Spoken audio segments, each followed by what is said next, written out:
Hola, muy buenas tardes, bienvenidos a Gran Vía. Hoy es martes, es 3 de octubre, seguimos avanzando esta semana con la resaca que nos deja los acontecimientos del día 1 en Cataluña. Pero la actualidad no se detiene y hay otras muchas noticias que vamos a comentar en nuestro repaso a la actualidad. Comenzamos con las cifras del paro que se han conocido esta mañana. En Ceuta desciende probablemente debido al plan de empleo.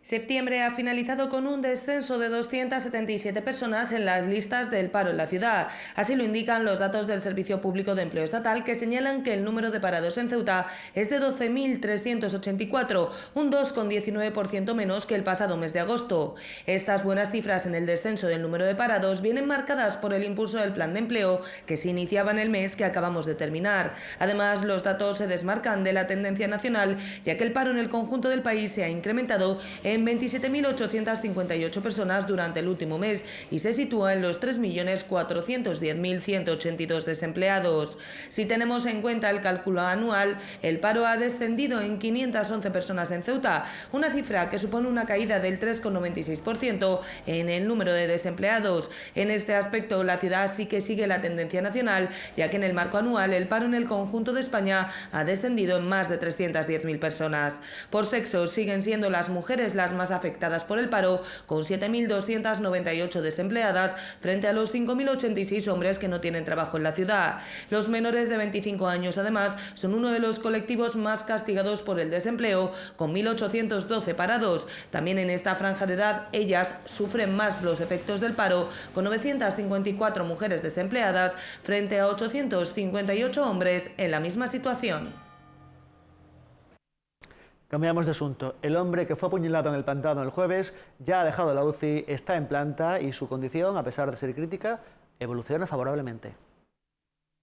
Una agresión por arma blanca casi le cuesta la vida a un hombre que paseaba con sus sobrinos el pasado jueves por el pantano. Durante la caminata se cruzaron con otro individuo que paseaba a dos perros. El presunto agresor volvió hacia la víctima posteriormente atacándole con un cuchillo, infligiéndole 3 puñaladas que le alcanzaron el pulmón y el corazón. Además de la agresión con arma blanca, el asaltante habría lanzado a sus 2 perros contra el herido, que sufrió además mordeduras en la pierna. El agredido ingresó en urgencias del hospital universitario con pronóstico grave. La víctima sufrió heridas por arma blanca en tórax, mordedura de perro en cuádriceps femoral izquierdo, hemoneumotórax izquierdo secundario con herida de arma blanca y enfisema mediastínico anterosuperior secundario. El hombre requirió de 2 intervenciones. En primera instancia se le punzó el pulmón para drenárselo, sin embargo, el corazón era el órgano cuyas heridas revestían más gravedad. La segunda operación, tras haber sido trasladado a la UCI, tuvo que ser efectuada tras surgir complicaciones que pusieron en grave peligro su vida. No obstante, el herido ya ha sido trasladado a planta y se recupera de las graves heridas, evolucionando favorablemente. Echamos ahora la vista hacia la frontera y concretamente a la reunión que ha mantenido el presidente Ibas con representantes de los polígonos para tratar de llegar a un acuerdo sobre esta polémica tasa extraordinaria de recogida de basuras. Los presidentes de los polígonos del Tarajal se reunían en la tarde-noche de este lunes con el presidente de la ciudad para explicarle la situación por la que están atravesando y los problemas a los que se enfrentan para sacar sus negocios adelante. Este encuentro se producía después de que la pasada semana estos mismos representantes de los empresarios se reunieran con la consejera de Hacienda, a quien, al igual que al presidente, exigieron la retirada de la tasa que se pretende imponer a los negocios de esta zona. Durante el desarrollo de esta reunión, el presidente de la ciudad insistió en que es necesario que los empresarios presenten alegaciones al texto aprobado inicialmente y se comprometió a reforzar los mecanismos de lucha contra el fraude en las importaciones, una de las reclamaciones que mantienen los empresarios de los polígonos desde hace varios meses. La cita servía para acercar posturas entre las dos partes, pero pese a ello, los polígonos permanecerán cerrados al porteo de forma indefinida. Los empresarios no se han marcado plazos y aseguran que volverán a abrir para este fin cuando quede demostrado que realmente se está combatiendo el fraude a las importaciones.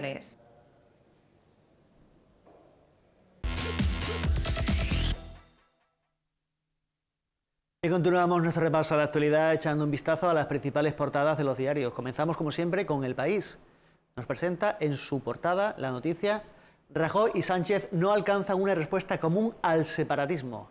58 muertos en la peor matanza por arma de fuego en Estados Unidos. Vamos ahora con la portada del Mundo, que nos presenta las siguientes noticias.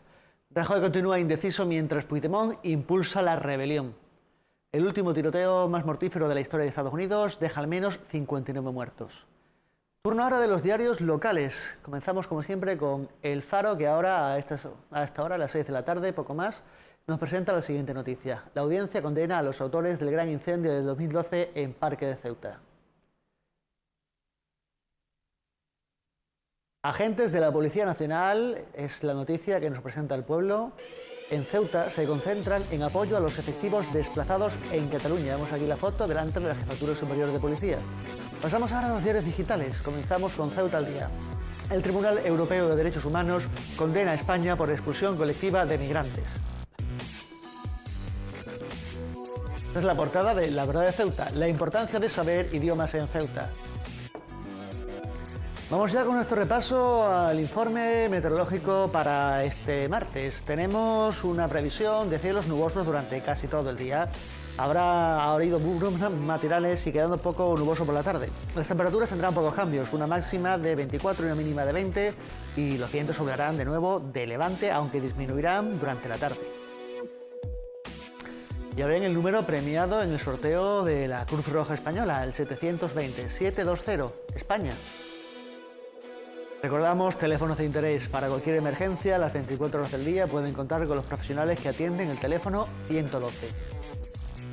Cualquier duda, denuncia, cualquier problema relacionado con la lucha contra el acoso escolar, pueden acudir al teléfono 900 018 018. Y para la lucha contra el maltrato tenemos disponible, como siempre, el número de marcación abreviada 016, que recordamos que no se refleja en la factura de teléfonos. Vamos a hacer una pequeña pausa, como siempre, y luego contaremos con nuestro primer invitado, nuestro asesor tecnológico, José Luis Calvo, que nos va a hablar de la guerra que se libra hoy día, guerra tecnológica. Será dentro de un segundo. Volvemos enseguida.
Es la guerra tecnológica, que es el tema del que nos va a hablar José Luis Calvo, que es, como siempre, nuestro asesor informático aquí. José Luis, muy buenas tardes. Buenas tardes, César.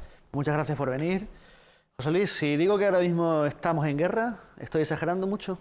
Bueno, yo creo que en guerra, tal y como lo entendemos, espero que no. Yo creo que no, espero que no.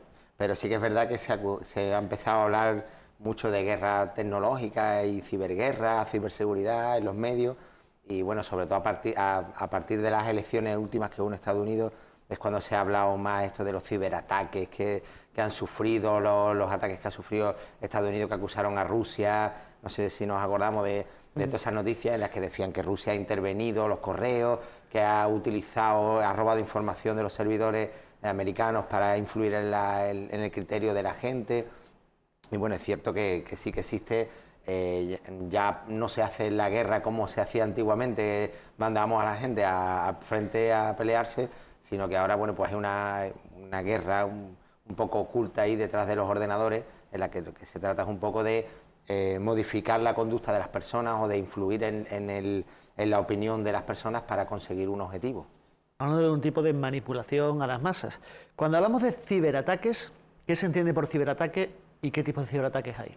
Bueno, cuando hablamos por ciberataque, lo que se entiende por un ciberataque es cuando nosotros intentamos acceder a un ordenador, ya sea un ordenador de casa. Normalmente no se hacen ciberataques a un ordenador de casa porque en una casa no hay información relevante como para eso, para ese esfuerzo, sino a grandes entidades, ya sea un gobierno, ya sea una gran organización o una gran empresa, para obtener información de ella de forma ilícita, es decir, intentando robar ese tipo de información. Tenemos ejemplos de estos ciberataques. Por ejemplo, hace unos años salió una noticia muy importante, que habían robado las cuentas de la PlayStation, las cuentas de internet de PlayStation, con números de tarjetas de crédito. Bueno, pues solo que son ciberataques que intentan romper la seguridad de los servidores y apoderarse de esa información, o bloquearlos, que también es un tipo de ciberataque, un ataque por denegación de servicios. Ataque de denegación de servicios, exactamente. ¿En qué consiste ese ataque de denegación de servicios y cómo funciona? Bueno, el ataque de denegación de servicios, explicarlo es bastante complejo de hacer, pero bastante sencillo de explicar.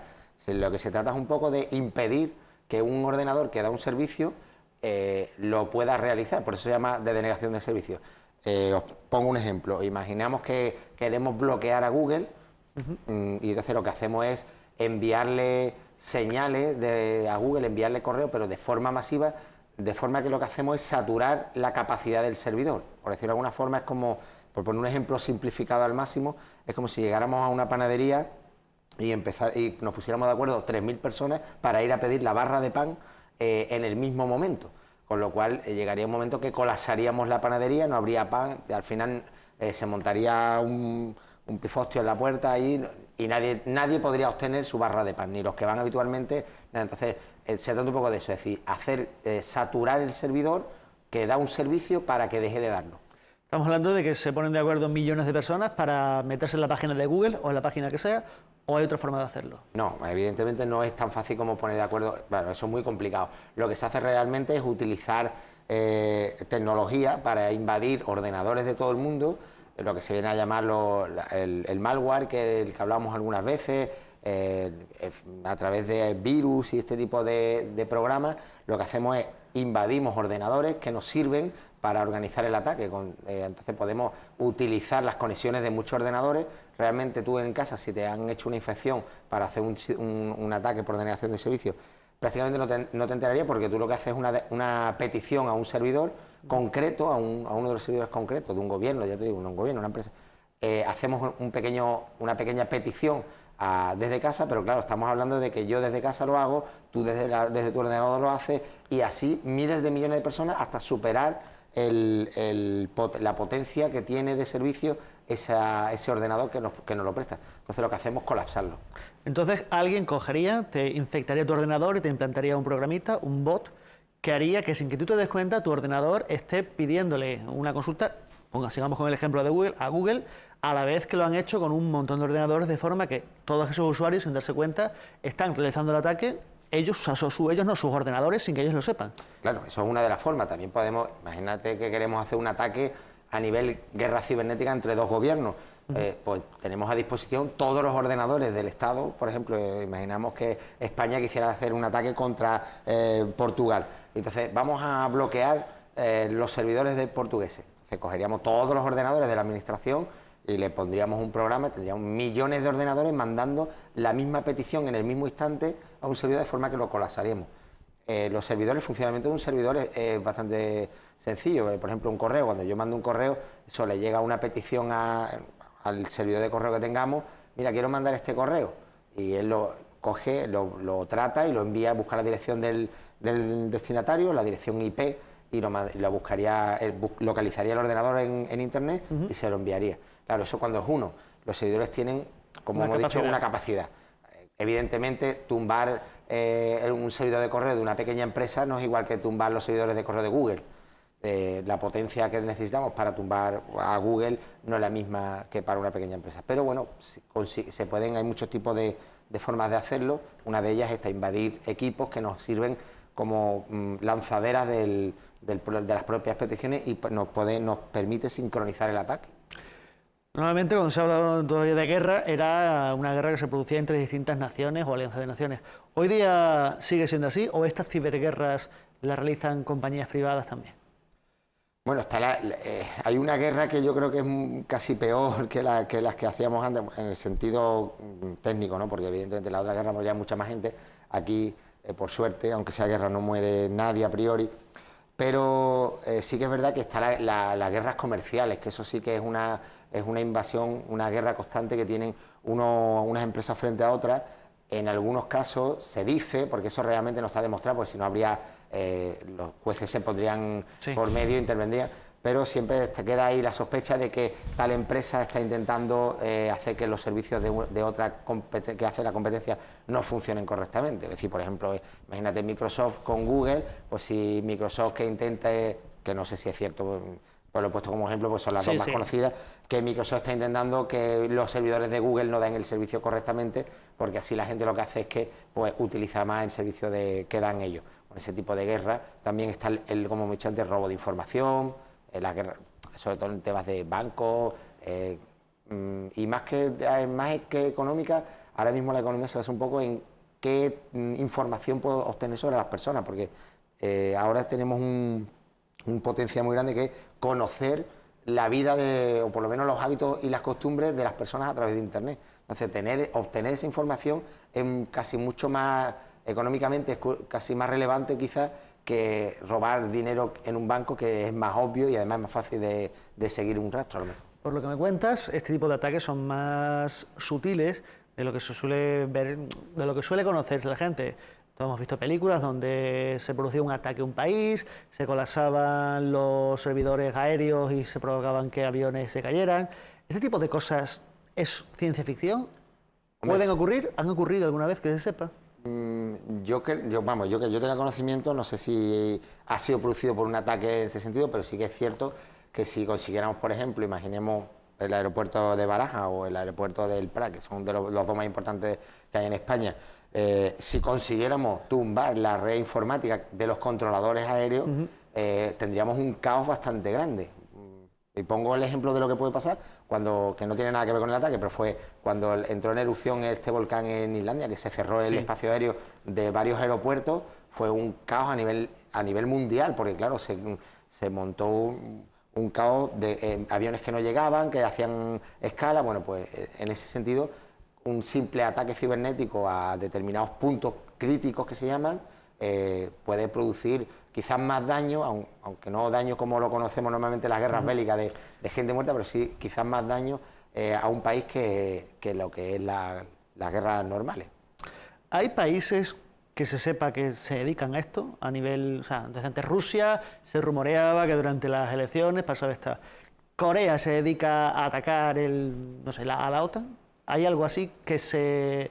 Evidentemente, supongo que no se podrá demostrar. Demostrado, pero yo no ¿esos lo rumores sé, pero corren? Sí que es cierto que muchas veces se ha escuchado hablar que en China, por ejemplo, China sí que tiene metidos determinados servicios que intentan espiar. De hecho, por ejemplo, hace unos años, no sé si la habéis visto en las películas, que la BlackBerry, los teléfonos BlackBerry que lo llevaban todos los del FBI, siempre iban en las pelis con un teléfono FBI. Es cierto que esos teléfonos los llevan el gobierno americano, tiene un contrato con BlackBerry, y entonces intentaron hacer un cambio a Android, y uno de los peligros y de las cosas por las que dicen que no se hicieron fue porque la compañía que los tenía, que no recuerdo muy bien cuál es, y no quiero mencionar ninguna, pues vaya que le perjudique y eso después vengan a por mí y decir, oye, tú has dicho la compañía que distribuía, que había obtenido el contrato, que iba a obtener probablemente el contrato, era una compañía china, y el gobierno dijo que por seguridad, que no se fiaba mucho de que una compañía china fuera la que diera los servicios encriptados de las comunicaciones federales, y al final se quedaron con BlackBerry, y con el tiempo creo, si no recuerdo mal, que ha sido Apple el que se ha quedado con esas comunicaciones, que además ha tenido después problemas por temas de que no han querido darle cierta información. Cuando ha habido atentados terroristas decían que la información de sus usuarios estaba por encima de este tipo de cosas. Sí, luego con cosas como Wikileaks se han pedido liberar cierta información de Assange, y Apple ha dicho que no, que esa información no la puede dar porque violaría su propio contrato de confidencialidad. En Internet que es difícil controlar lo que hay y lo que no hay, porque claro, hay muchos países con muchas legislaciones diferentes. Bueno, la prueba ha sido ahora, hemos tenido aquí en España, que han intentado cerrar la página de lo de las elecciones catalanas, sí, y por mucho que la han intentado siempre abrían otras. Y claro, en el momento que tú colocas una página en un lugar donde la legislación española no tiene efecto, pues ahí se acaba la potencia legal del que lo intenta cerrar. Entonces, en ese sentido, Wikileaks, por ejemplo, le ha pasado eso, que si lo pones en determinados países donde no es ilegal ponerlo, o no tienen ninguna legislación, que muchas veces lo que ocurre no es que sea ilegal o legal, sino que no hay legislación con respecto a esos temas. Entonces es muy complicado cerrarle una página web, el famoso Mega Upload. Claro.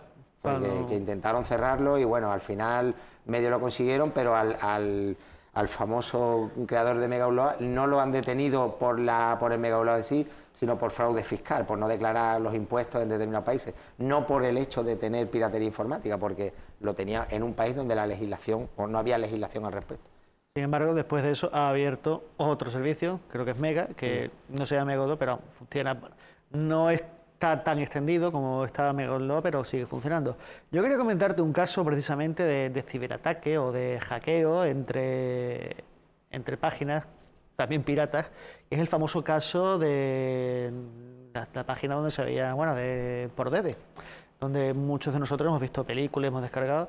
Me resultó muy curioso que un grupo de hackers, llamémoslo así, atacó por Dede, se cargó los servidores, la página se ha venido abajo, no ha vuelto a funcionar, y el objetivo, según yo tengo entendido, y corrígeme si me equivoco, era precisamente hacerse con la base de datos de los clientes para luego o bien venderlos, o bien su propia página, o quién sabe. Bueno, esto también es un ejemplo de lo que se hace, ¿no? Exactamente, esto es un tipo concreto, en este caso es a nivel económico entre empresas, pero sí que es cierto que a ver, el objetivo yo puedo tener, imagínate, una televisión que esté haciendo de la competencia, lo que hago, en este caso tú no vendéis no vendéis ningún producto ni tenéis una base de datos de clientes en este sentido. Pero por ejemplo, imagínate que yo monto un supermercado y le quiero hacer la competencia a Carrefour, pues lo que hago es que intento robarle la base de clientes aquí a Carrefour para saber qué compran sus clientes.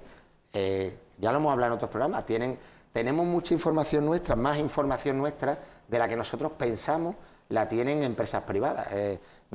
Todo el que nos esté viendo en este momento, que nos ve en algún momento y lo esté escuchando, y yo le planteo, ¿tienes tarjeta de fidelización de cualquier supermercado? Gran superficie. Pues cada vez que pasas la tarjeta simplemente le estás diciendo al supermercado qué es lo que has comprado ese día. Lo estás guardando.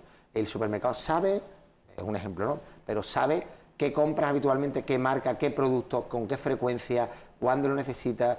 Toda esa información que nosotros no estamos poniendo a disposición de nadie, no la publicamos en Facebook, que mucha gente dice, no, yo en la red social no cuelgo nada porque no quiero que se sepa nada de mí. Bueno, hay mucha más información aparte de la tuya, de la que nosotros pensamos, de la que tú pones, que está por ahí por internet. Entonces esa información tiene mucho valor. Es decir, si yo consigo hacerme con esa información y soy una empresa competidora tuya y sé qué productos compras tú, te los puedo ofrecer antes que tú, a mejor precio que tú, a lo mejor. Entonces, tener la información de qué van a necesitar mis clientes, cuándo los compran, a qué horas compran, por ejemplo. ¿Y por qué horas compran los clientes? Pues yo sé que la mayoría de los clientes compran a las 10 de la noche, entre las 9 y las 10, a última hora. Pues si yo digo, bueno, pues voy a hacer, por ejemplo, en una campaña, voy a decir, mi supermercado abre hasta las 11, y te lo pongo enfrente. Pues hay mucha gente que dice, pues allí tengo una hora más para comprar. Simplemente ese tipo de información que la tienen Sí, que guardada. te permite posicionarte mejor en el Claro, mercado. te permite tener conocimiento privilegiado sobre los clientes, es decir, qué compran, a qué hora compran. Y José Luis, una pregunta así ya, porque hablando de ese tema de robo de información, ¿los móviles nos escuchan lo que decimos? No, los móviles no se graba la información que nosotros... bueno, ¿te refieres a si se nos Yo es graba? que, es una, supongo yo, que es una curiosidad y una coincidencia. Estaba una vez hablando con el móvil cerca, lo tenía en la mano, estaba hablando de un tema y las aplicaciones del móvil pues tienen su publicidad. Casualmente me llegó una publicidad del tema del que yo estaba hablando y me quedé un poco sorprendido. Bueno, Asumo que es una casualidad, pero luego uno empieza con las teorías de la conspiración Bueno, y se vuelve un poco paranoico. a veces puede ser algo tan sencillo como que, por ejemplo, la mayoría de los móviles nuevos ya tienen el detector por voz. A eso me refería. el Cuando sí, tú el- hablas acerca del móvil de fútbol y luego te viene una publicidad de fútbol, ¿es que el móvil te está escuchando y te... Bueno, podría ser que se ha activado por la voz, de que tú le has hecho una consulta. Realmente lo que ha podido pasar es que tú le hayas hecho una consulta al móvil sin darte cuenta. No fue eso. Yo creo que no nos escuchan realmente. Es un poco casualidad porque por las cosas que... Pero, vamos, no se tienen noticias de que se graben y se utilicen las peticiones nuestras para después sacarte información. Lo que sí que es cierto es que se guarda a través del móvil muchísima información nuestra, más de la que quisiéramos en muchas ocasiones. No sé si alguien, que lo hemos hablado también en algún programa, vas pasando por la calle y te dice, ¿está usted cerca del bar Pepito? Sí, eso pasa muy Eso a pasa menudo. muchas veces y dice, bueno, pero yo ¿a qué botón le da del móvil para que me diga que estoy en el bar Pepito? O Ha hecho usted una foto en el bar tal, Tal. ¿quiere usted añadirla? quiero estar añadir la foto tal del bar tal. O sea, dice, bueno, fíjate que el móvil sabe dónde estás, y además, si nos ponemos a mirar, muchas veces que ya dice, bueno, tendré el GPS activado. Mentira, no tenemos GPS, es por la localización, la triangulación que nos hacen y sí, por sabe, los servidores de... claro, por las antenas. Y Bueno, qué curioso todo este tema, es un tema para profundizar mucho más, pero bueno, se nos acaba el tiempo. José Luis, muchísimas gracias. a ti. Nosotros hacemos una pequeña pausa y luego vamos a hablar con nuestra psicóloga de cabecera, Alejandra Ferreras, acerca de visceralidad y raciocinio y cómo se crea el pensamiento. Será dentro de un segundo.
Ya estamos de vuelta, contamos hoy con la presencia de Alejandra Ferreras, que como yo siempre digo es nuestra psicóloga de cabecera. Muy buenas tardes. Me gusta el título. ¿Te gusta el título? Pues ya te lo dejamos fijo para ti para siempre. A raíz de los acontecimientos ocurridos durante este fin de semana en Cataluña, se ha hablado mucho acerca de cómo el conflicto ha degenerado porque se ha pasado del raciocinio a la visceralidad. Son dos formas de entender el pensamiento. Los pensamientos, bueno, hay muchas formas de entenderla, pero en esta situación concretamente llega un momento donde cuando se repite mucho algo o cuando te lo dicen desde muy pequeño, se asienta en tu psicología y llega un momento donde es difícil razonar tanto en uno como otro bando acerca de esto. ¿Cómo se crea el pensamiento crítico y cómo se produce en personas cultas ese pensamiento completamente visceral? ¿Cómo es el proceso? Es muy curioso, además, como has comentado, a raíz de los acontecimientos en Cataluña, me he encontrado, incluso en primera persona, que te obligan a posicionarte o en un lado o en otro. O sea, la gente no entiende que a lo mejor puedas estar de acuerdo en algunos aspectos de un bando o en algunos aspectos de otro, o que simplemente ni siquiera quieras que haya dos bandos. Es como o estás con los buenos o estás con los malos, y depende de con quién hables, los buenos son uno y los malos son otros. Yo creo que se ha convertido en la filosofía de o estás conmigo o estás contra mí. Exactamente. Y sin ver, como tú dices, ya olvidando completamente la razón, entrando ya en las pasiones más oscuras de cada individuo y llegando a eso, a los eslóganes, al adoctrinamiento y a olvidar o a dejar por completo a un lado el pensamiento crítico. Me has preguntado cómo se forma el pensamiento crítico. El pensamiento crítico no se enseña, se aprende por uno mismo. Y además se aprende de una manera activa, de una manera práctica.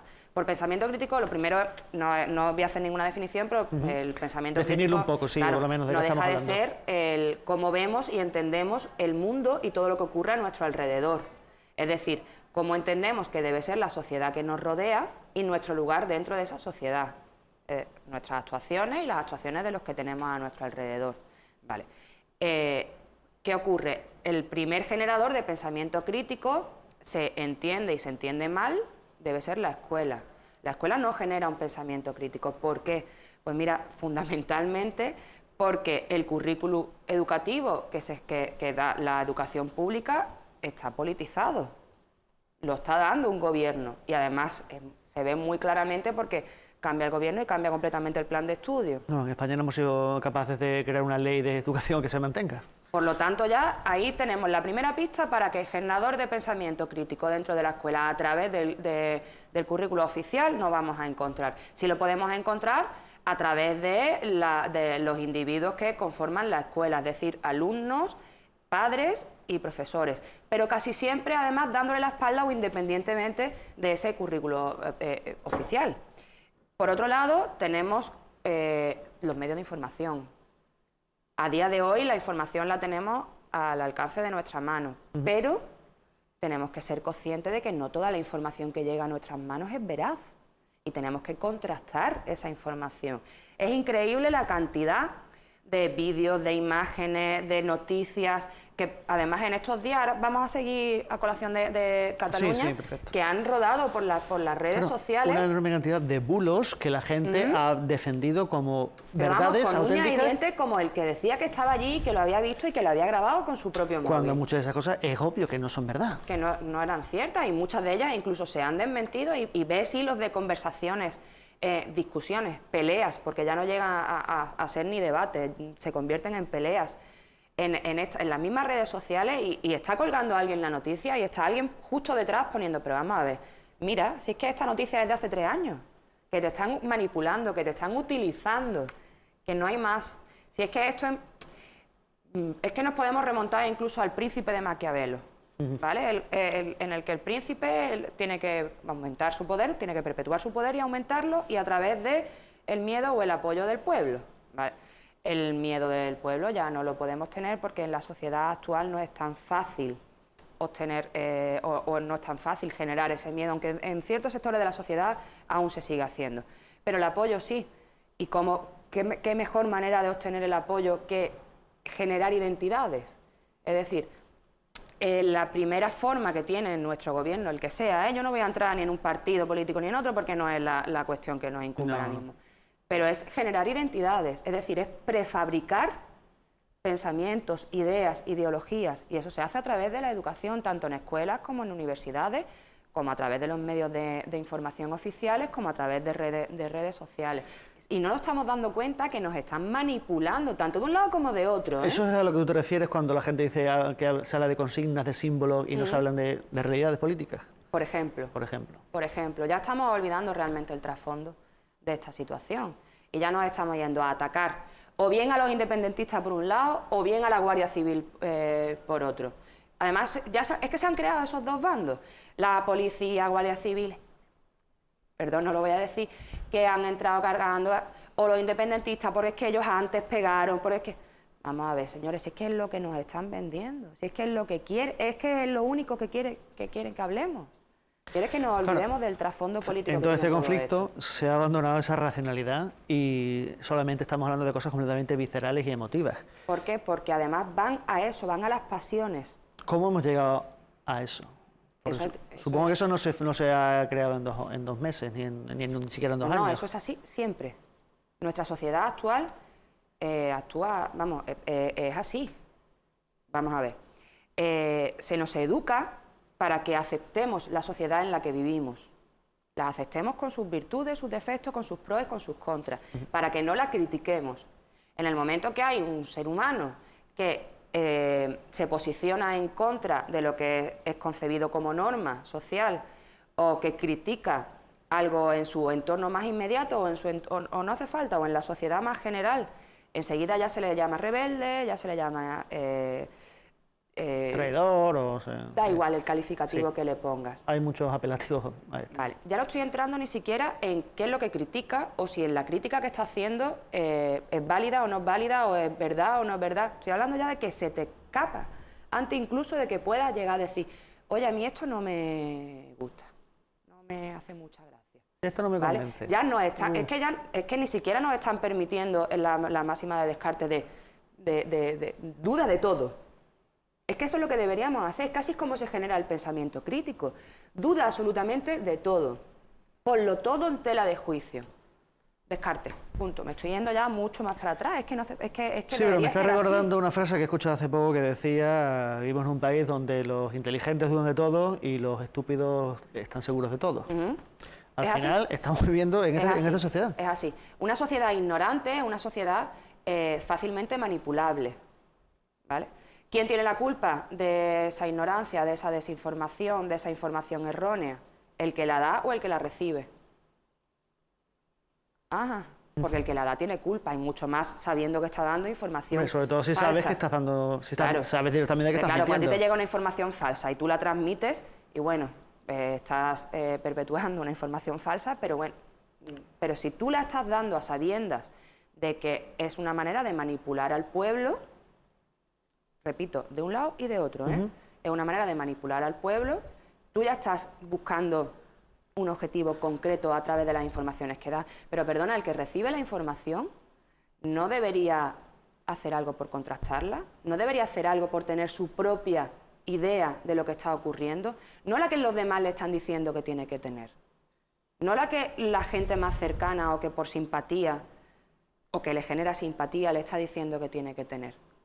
Sí, hay una especie de... Ya saltaríamos a... Hay una leyenda urbana acerca de un famoso proverbio árabe, que lo mismo ni es famoso ni es árabe, pero que dice eso de cree la mitad de lo que veas y un cuarto de lo que escuches. Exactamente. Un poco que no todo lo que te llegue asumas que es verdad. Sin embargo, yo creo que el ser humano... No, que deberías dudar absolutamente de todo lo que te llegue, pero es que es más, es que deberías dudar de lo que pone en tu libro de texto. Es que deberías dudar. Justo antes de entrar en directo, lo comentábamos precisamente con la carrera de psicología. Cuando yo terminé la carrera de psicología, y cualquier estudiante de psicología en prácticamente cualquier facultad de psicología de España, termina pensando que lo único que existe en psicología es el paradigma cognitivo-conductual. Ves algo de psicoanálisis muy por encima, pero como que ya está obsoleto. Vamos, de la humanista te olvida, no ves absolutamente nada. Bueno, Gestalt, eso es el infierno. Eso nada. Te tienes que... La Edad Media. Está dentro ya de mí, de buscar mi crecimiento personal y profesional, el terminar y decir, bueno, espérate, que es que a lo mejor todo lo que me han contado sí es verdad, pero no es toda la verdad de la película. Voy a seguir yo informándome. ¿El ser humano tiene una tendencia a creerse lo que le dicen? Todo, todo. Kant lo decía, el individuo es ignorante por cobardía o pereza. Bueno, y ante la situación que tenemos, que evidentemente se nos ha llevado a todos por el tema de esta visceralidad, ¿cómo se puede combatir y cómo se puede crear en la sociedad un pensamiento crítico y plantearte si todo lo que me han dicho puede que no sea verdad? ¿Cómo Pues, puedes llegar a hombre, yo no voy a convencer a la decir que gente ya de eso? estamos en una generación perdida. Pero bueno, voy a tirar Bueno, un poquito de esperanza, por ¿no? los más peques, sobre todo por niños y adolescentes, en fomentar esa creación del pensamiento crítico, en darles herramientas para que luchen por tener sus propias ideas, porque luchen por salir de esa desinformación, salir de esa ignorancia, porque sean valientes, porque no es fácil. No ir en contra del gobierno, que yo no estoy hablando de eso, ni ir en contra de la norma social, no. Que muchas veces es muy complicado tener tu propia idea o tus propios ideales o tu propia forma de ver el mundo y que no esté dentro de lo que la sociedad entiende que es lo normal. Estamos hablando de ser capaz de juzgar y tener una opinión propia y no dejarte conducir como un borrego. Pues está lleno de borregos el mundo, por sí, desgracia. incluso nosotros que a lo mejor estamos siendo conscientes de ello porque hablamos, seguro que en montones de ocasiones, o sea, yo reconozco que muchas veces me doy cuenta y digo, oye, ¿y esto por qué lo hago yo así? Pues porque me habían dicho que era así. Hay veces, momentos y no que despierto y digo, no, tengo que... Sí. Pero hay otras ocasiones que es demasiado la manipulación mediática que tenemos, además de medios de comunicación. Es que muchas veces es muy difícil sustraerse a eso. ¿Cómo crees tú que se podría fomentar en la sociedad, vuelvo a hacer más o menos la pregunta, el pensamiento crítico frente a esta posverdad que decía en 1984 la novela que se nos vende? ¿Cómo se puede, o cómo aconsejarías tú, desde tu punto de vista como psicóloga, que podemos llegar a intentar salirnos de eso? Pues a través de los educadores. A través de los educadores sería una buena manera, porque pedir a los medios de comunicación que intenten abogar por un pensamiento crítico, por la creación de un pensamiento crítico, es prácticamente imposible, porque no les conviene, está claro. Procurar que los partidos políticos aboguen por un pensamiento crítico tampoco les conviene. Entonces tenemos que tirar de la educación, que es realmente el primer generador de pensamiento crítico, y que lo sea real, que lo sea de verdad. Pues te voy a dar razón, este es un tema que da para mucho más de estos 15 minutos que se nos han pasado ya. Sí, sí. Lo que yo desde aquí lanzo un mensaje que probablemente no sirve para nada porque estamos tan condicionados, y es que precisamente lo que hablamos de los bulos de Internet. No se creen ustedes todo lo que leen, se lo manden quien se lo mande. Contrástenlo, porque yo mismo he sido partícipe de noticias que luego me he dado cuenta que son mentiras. Y mira que yo intento contrastarlo todo, pero así es. Alejandra, muchísimas gracias. En toda lucha hay que intentar empatizar siempre con los dos bandos. Exactamente, nadie tiene la razón, aunque a veces sí que hay buenos y malos, yo no creo en eso, pero es que nadie es al dentro del mismo bando hay 100%, buenos y malos. nadie es al 100% tiene la razón nunca. Alejandra, muchísimas gracias por esta visita. Gracias, Ya la próxima semana te devuelvo a las manos de Juanjo. Ay, bueno, no, que se enfada mi Juanjo. Se enfada Juanjo. Y nosotros vamos a hacer una pequeña pausa y vamos a hablar de una distopia, de El cuento de la doncella, la última novela que nos va a presentar África García dentro de unos segundos. Volvemos enseguida.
El cuento de la doncella es una novela que nos definíamos como muy orwelliana. Es una historia que yo he llegado a conocer gracias a que HBO acaba de hacer una serie. Contamos con África García para que nos cuente de dónde viene esta famosa historia y de su autora. África, buenas tardes. Hola César, buenas tardes. Es el cuento de la criada. El cuento de la criada, No ¿quién de es la autora? doncella. Claro, pero es que me estoy acordando en inglés, que en inglés se llama The Handmaid's Tale y, Vale. y se traduce más o menos por criada o por doncella. O por doncella, Bueno, vale. Margaret Atwood, ¿quién es, África?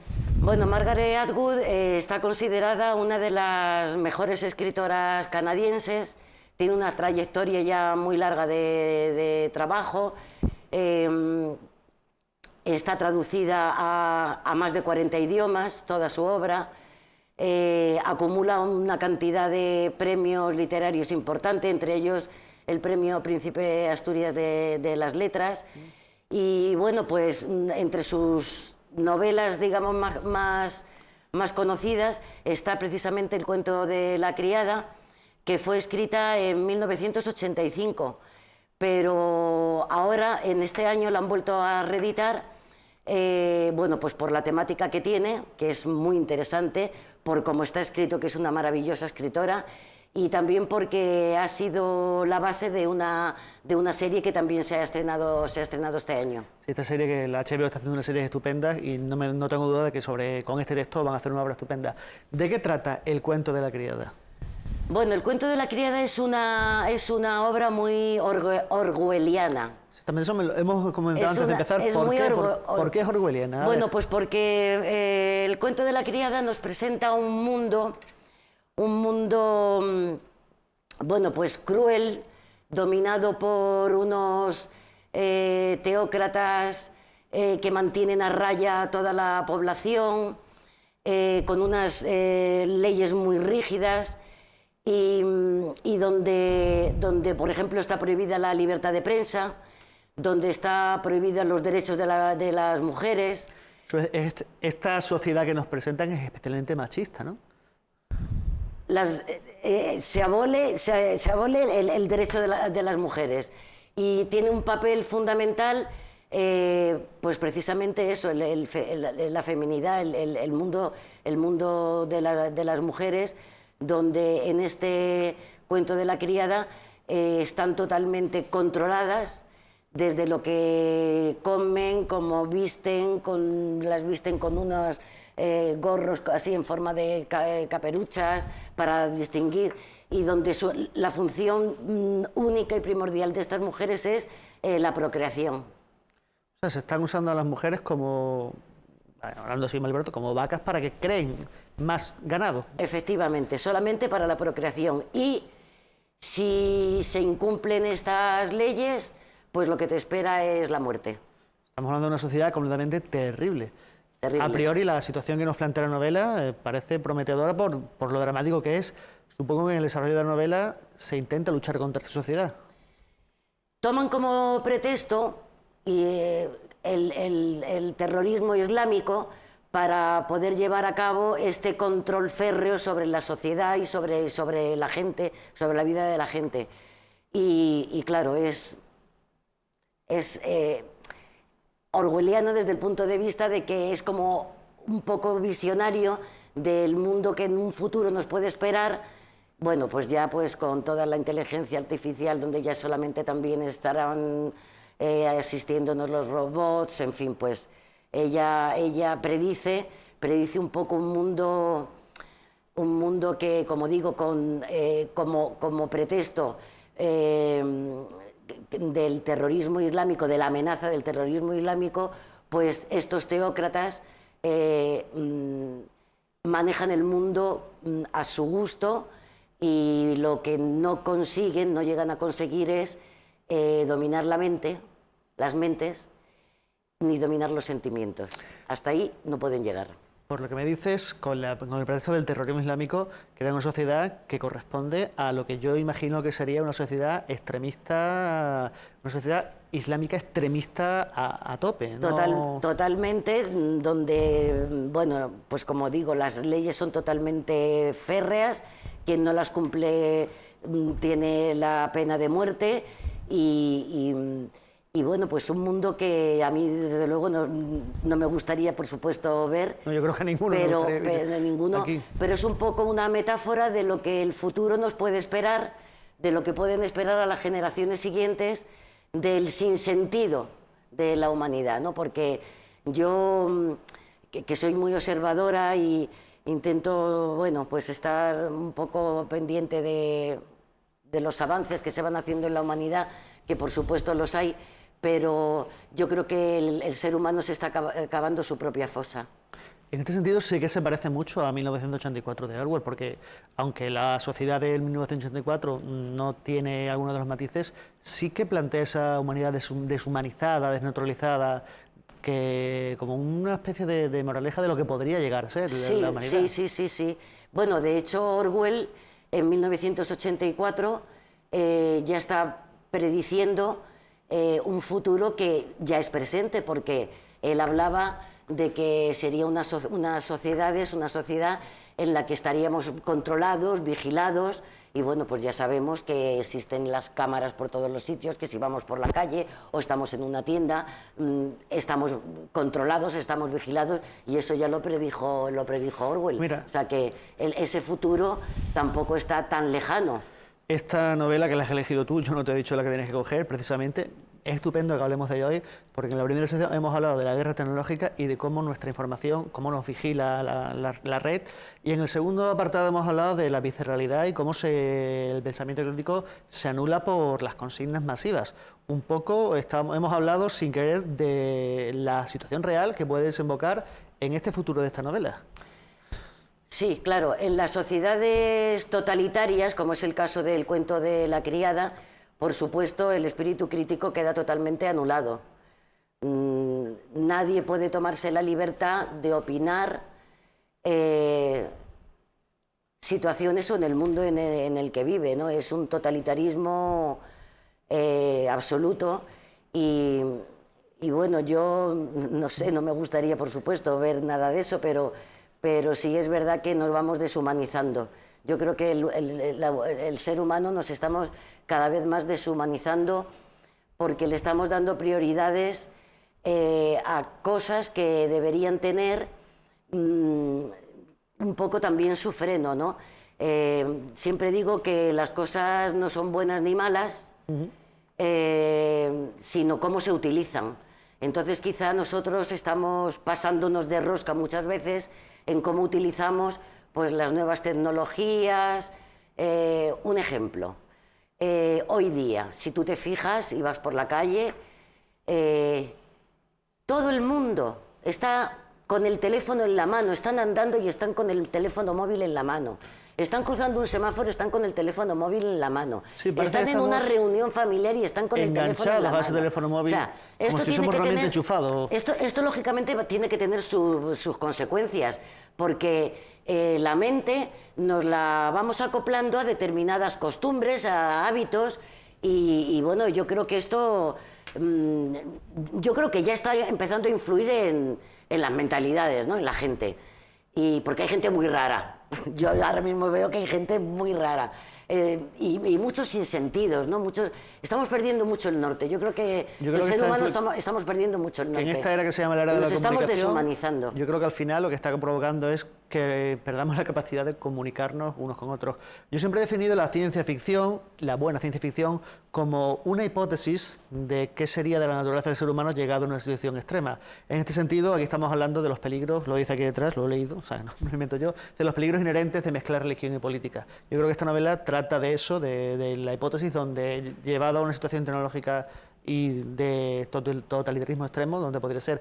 En este sentido, supongo que defines esta obra, como yo, como una buena obra de ciencia ficción. Sí, es una buena obra de ciencia ficción que nos puede hacer pensar a lo que el ser humano pueda llegar a ser, ¿no? A lo que pueda llegar a abocar. Creo que debemos de tener un poco los pies en la tierra y pensar que, bueno, y ya está pasando, porque ya realmente el mundo lo dirigen un grupo de gente, los poderosos del mundo, que bueno, no les interesa nada el medio ambiente, no les interesa nada la pobreza, no les interesa nada las desigualdades, no les interesan nada las injusticias, lo único que les interesan son sus propios beneficios a costa de lo que sea, y estamos viendo pues cómo el medio ambiente se deteriora, el calentamiento global, y no pasa nada. La vida sigue y no pasa nada, pero todo esto algún día nos va a pasar la factura. Claro, algún día sí que pasa y algún día veremos las consecuencias. Bueno, tenemos aquí El cuento de la criada, que es una novela apasionante de ciencia ficción y además una historia que nos prevé de lo que podría ser el futuro. Ya saben que pueden adquirirla, como siempre, en la librería Totem. Y África, muchísimas gracias por la presentación. Pues nada, hasta el martes que viene con una nueva novela. El martes que viene, África volverá a presentar una nueva novela y bueno, se la presentarás a Juanjo, aunque yo estaré pendiente de a ver qué traes. Ya que me había yo acostumbrado a ti. Bueno, pero bueno, ya luego te acostumbras a Juanjo, que de hecho lleva más tiempo que yo.